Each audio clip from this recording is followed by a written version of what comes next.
नमस्कार दोस्तों, मैं डॉक्टर अजीत सहगल और फिर आपके सामने उपस्थित हूँ अपने एक पेशेंट को लेकर के जिनका नाम है जितेंद्र यादव। जितेंद्र जी, आपका मैं स्वागत करता हूँ। जितेंद्र जी, आप मेरे पास लगभग 6 अक्टूबर को आए, ठीक है?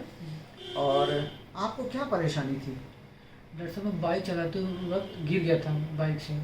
अच्छा। मेरे लेफ्ट वाले पैर मुड़ गया था पूरी तरह। हम्म। तो मुझे चलने में बहुत ज़्यादा दिक्कत हो रही थी। क्या परेशानी हो रही थी? जैसे मान लीजिए सीढ़ी अगर आप उतर रहे थे तो क्या लग रहा था आपको? डॉक्टर साहब, मैं सीढ़ी बिल्कुल चढ़ नहीं पा रहा था। पैर अच्छा। जमीन पर रखना बड़ा बहुत मुश्किल हो गया था। क्या लग रहा था? जैसे पैर निकल जाएगा आगे जी की ओर, डॉक्टर, ऐसा महसूस हो रहा था? ऐसा महसूस हो रहा था कि पैर मेरा कहीं सरकने टाइप लग रहा है कि कहीं अच्छा। सरक जाएगा। स्टेबल नहीं हो रहा जी, था, आप स्टेबल वजन नहीं ले पा जी, रहे वजन थे। नहीं ले पा रहा था। मैं ठीक। बिल्कुल रख रहा था तो बिल्कुल ऐसे लग रहा था पूरा फट जाएगा पैर। अच्छा, इतना दर्द हो रहा था। ये कितने दिन पहले की बात हो गई? डॉक्टर साहब, ये लगभग 4 महीना हो 4 गया। महीने हो ठीक। गए। तो चोट लगने के बाद आपने क्या किया? डॉक्टर साहब, चोट लगा उसके बाद मैं आजमगढ़ अपने अब जिला अस्पताल में दिखाया था। हाँ। फिर डॉक्टर साहब को दिखाया तो वो तो कुछ बताया, दवा दिए, लेकिन मुझे पूरी तरह आराम बिल्कुल मतलब 1 महीने 1.5 महीने 2 महीने लगभग दवा खाया, लेकिन मुझे आराम नहीं हो तो आप पाया। 2 महीने तक दवा खा रहे थे? जी। अच्छा। उस समय आपका एक्सरे हुआ था? जी, एक्सरे हुआ था मेरा। तो एक्सरे देख करके क्या बताया गया आपको? डॉक्टर साहब, एक्सरे देख के बताया गया कि हड्डी में कोई फ्रैक्चर नहीं है। हाँ हाँ। बस आप फिर उसके बाद ब्लड रिपोर्ट निकाला गया, उसमें बोले डॉक्टर की यूरिक एसिड बढ़ गई आपकी। अच्छा, यूरिक एसिड बढ़ा हुआ बताया? जी। जबकि मैं आपके पास आया डॉक्टर साहब तो ऐसी कोई प्रॉब्लम नहीं थी मुझे यूरिक एसिड की। अच्छा। फिर आप MRI लिखे हमारा, और MRI के बाद मैं दवा लिया। आप जब मेरे पास आए तो मैंने आपको देखा जी डॉक्टर। और मैंने ये देख करके पाया आपकी जांच करने पे कि मेरे देखने का निष्कर्ष ये था कि आपका एंटीरियर क्रूशिएट लिगामेंट, जिसको हम लोग साधारण भाषा में ACL कहते हैं, जो घुटने की बहुत कॉमन इंजरी है, घूमने से हो जाती है, कभी फुटबॉल खेलने वालों को हो जाती है, गिरने से हो जाती है। तो मैंने वो देखा कि आपका ACL में इंजरी है, फिर मैंने आपको MRI लिखा। जी। ठीक है, फिर क्या हुआ?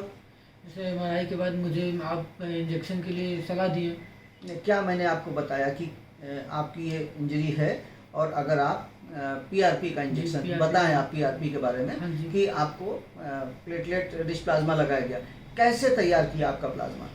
डॉक्टर साहब, आप पहले मेरे बॉडी से ब्लड निकाले। हाँ हाँ। ब्लड निकाल के फिर आपने मशीन से उसमें मॉडिफाई करके उसको बनाया आपने। प्लाज्मा बनाया? ये प्लाज्मा बनाया। ठीक। मुझे लगभग 1 घंटे लगे इस प्रोसेस में। उसके बाद मुझे इंजेक्शन लगा।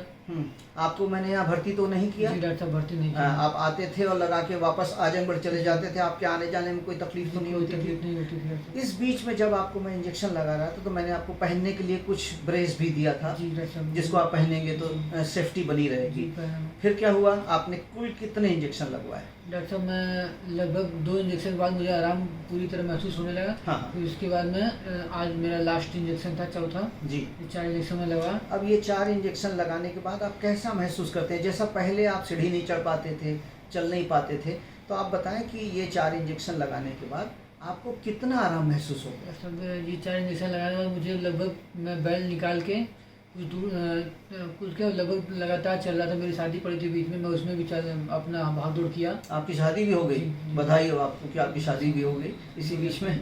ठीक है, तो आप ये बताएं कि फिर अभी आपका ये लास्ट इंजेक्शन लगा जी, है, लास्ट इंजेक्शन अभी लगा है। आपको आप एक्सरसाइज कर रहे हैं? जी, एक्सरसाइज लगातार और सिकाई लगातार कर रहे सिकाई हैं। लगातार कर रहे हैं। आप पहले से बहुत बेहतर महसूस करते हैं? जी डॉक्टर साहब, पहले बहुत बेहतर महसूस करते हैं और थोड़ा बहुत दिक्कतें डॉक्टर साहब वो आपकी कृपा से सब सही हो जाएगा। हम जानते हैं। दोस्तों, मैं ये बताना चाहूँगा कि जितेंद्र जी मेरे पास आए थे और इनके पास एक रिपोर्ट थी इनके MRI की, जिसमें ये लिखा हुआ है कि इनको grade 2 tear of left anterior cruciate ligament हुआ था और इसके वजह से इनको प्रॉब्लम थी। इसकी पोस्टीरियर क्रूशिएट लिगामेंट की भी स्ट्रेचिंग थी। तो मैंने इनको एग्जामिन किया। उस समय इनके घुटने में थोड़ा पानी भी था। पानी क्या, वो खून जैसा होता है, क्योंकि चोट लगने पे जहाँ चोट लगती है वहाँ से खून रिसता है। तो घुटने में काफ़ी सूजन भी थी उस समय। मैंने जो है इनको PRP का इंजेक्शन लगाया। आज इनको चौथा इंजेक्शन लगा है और ये काफ़ी राहत महसूस कर रहे हैं। मैं इनके माध्यम से आपको ये बताना चाहता हूँ कि अगर एंटीरियर क्रूशिएट लिगामेंट टूट करके एकदम अपने जगह से अलग हो गया है तो उसके लिए सर्जरी की ज़रूरत पड़ती है। लेकिन अगर ग्रेड 1 टियर हुआ है या पार्शियल टियर हुआ है, ऐसे केसेस में, ऐसे मरीजों में प्लेटलेट रिच प्लाज्मा पीआरपी से बहुत लाभ मिलता है, और उसका सीधा साधा उदाहरण हमारे जितेंद्र जी है। तो जितेंद्र जी, हम उम्मीद करते हैं कि जैसा मैंने आपको बताया आप एक्सरसाइज करेंगे, ब्रेस अभी पहनेंगे। आपको कोई मैंने दवा तो दर्द की कभी खिलाई नहीं कोई है। दवा डॉक्टर साहब नहीं, बस एक दवा दिए थे, जैसे जो विटामिन की कैप्सूल जी, इसके अलावा मैंने कोई आपको दर्द की दवा दी है, तो दर्द की दवा भी पीआरपी के साथ नहीं दी जाती है, ये मैं आप लोगों को बताना चाहता हूँ। तो दोस्तों, फिर मिलेंगे किसी नए पेशेंट के साथ, उनके नए अनुभव को साझा करेंगे। नमस्कार।